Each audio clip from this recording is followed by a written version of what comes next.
BCS লিখিত বিজ্ঞান পরীক্ষার জন্য এবং বিসিএস লিখিত ম্যাথ পরীক্ষার জন্য আজকে আপনাদের সাথে কিছু বুক লিস্ট শেয়ার করি। বিসিএস লিখিত বিজ্ঞান পরীক্ষার জন্য মোট নাম্বার বরাদ্দ 100। এই 100 নাম্বারের জন্য মোট 3টি ভাগে বিভক্ত করা আছে। এর মধ্যে সাধারণ বিজ্ঞান অর্থাৎ জেনারেল সায়েন্স এই অংশে 60 নাম্বার বরাদ্দ থাকে। এছাড়া কম্পিউটার ও তথ্য প্রযুক্তি এই অংশে মোট নাম্বার বরাদ্দ থাকে 25। এরপরে ইলেকট্রনিক্স অ্যান্ড ইলেকট্রিক্যাল এখানে মোট নাম্বার বরাদ্দ থাকে 15। এর জন্য বিসিএস যে জেনারেল সায়েন্স 60 নাম্বার বরাদ্দ, এখানে 12 টপিক আছে এবং এই টপিকগুলোর ম্যাক্সিমাম টপিকগুলো বিসিএস যে সাধারণ নবম দশম শ্রেণীর বিজ্ঞান আছে তার সাথে এই টপিকগুলো মিলে যায়। সুতরাং আপনারা বিজ্ঞান বইটা ফলো করতে পারেন। এর পাশাপাশি আপনি যদি সায়েন্স ব্যাকগ্রাউন্ডের হন তাহলে সায়েন্স ব্যাকগ্রাউন্ডের হলে আপনি আর তো পড়াই লাগলো না। বিসিএস ম্যাথ যে সায়েন্স যে ককটেল আছে এটা সাধারণত সায়েন্স ব্যাকগ্রাউন্ডের স্টুডেন্টের জন্য তুলনামূলক ভালো, আমাদের জন্য একটু কঠিন হয়েছে যারা নন সায়েন্সে আছি।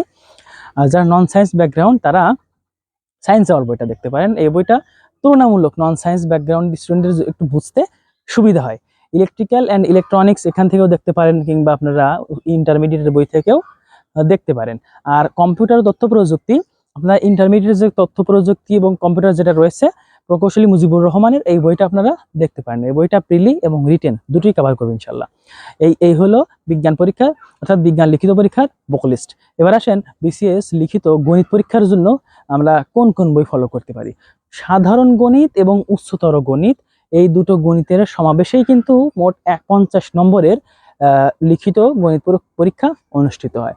এর মধ্যে যদি আপনি দেখেন তাহলে দেখবেন মোর অর লেস 60% সাধারণ গণিত থেকে আসে আর 35 থেকে 40% এটা উচ্চতর গণিত থেকে আসে। সুতরাং কথা একেবারে স্পষ্ট, যদি আপনি নবম দশম শ্রেণীর পুরাতন যে সাধারণ গণিত এবং উচ্চতর গণিত এই দুটো বই শেষ করতে পারেন, আপনার প্রিপারেশন শুধু বিসিএস কেন পিএসসি এবং অন্যান্য পরীক্ষার জন্য যথেষ্ট হবে ইনশাল্লাহ। আপনি এই দুটো বই খুব ভালো মতো সৃজনশীল প্রশ্ন সহ প্র্যাকটিস করুন।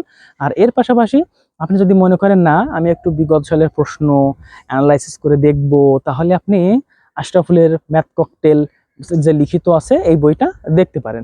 এখানেও আপনি প্রচুর প্র্যাকটিস পাবেন। এই বইটাই মূলত সাধারণ গণিত এবং উচ্চতর গণিত এই দুইটা বইয়ের সমাবেশে সকল প্রশ্ন সম্ভার নিয়ে তৈরি করা হয়েছে। এই দুটো সাধারণ গণিত এবং উচ্চতর গণিত প্র্যাকটিস করলে এখান থেকেই আপনার প্রস্তুতি মোটামুটি 80% হয়ে যাবে ইনশাল্লাহ। আর কিছু কিছু প্রশ্ন একটু ক্রিয়েটিভ ধাঁচের দিয়ে থাকে পিএসসি, এগুলো যদি আপনার বেসিক ক্লিয়ার থাকে, গণিতের নিয়ম কানুন বেসিক যদি জানা থাকে তাহলে আপনি উতরে যাবেন যাত্রা ইনশাল্লাহ। আপনি বিসিএস লিখিত গণিত পরীক্ষার জন্য এই দুটি বই ফলো করার চেষ্টা করুন। আর বিসিএস বিজ্ঞান বই থেকে আগে যেগুলো বললাম এগুলো ফলো করার চেষ্টা করুন। আপনি অন্যদের থেকে ইনশাল্লাহ এগিয়ে থাকবেন। সকলকে ধন্যবাদ। পরবর্তী ভিডিও দেখার জন্য আপনাদের সবাইকে আমন্ত্রণ জানাচ্ছি। আসসালামু আলাইকুম রহমতুল্লাহ।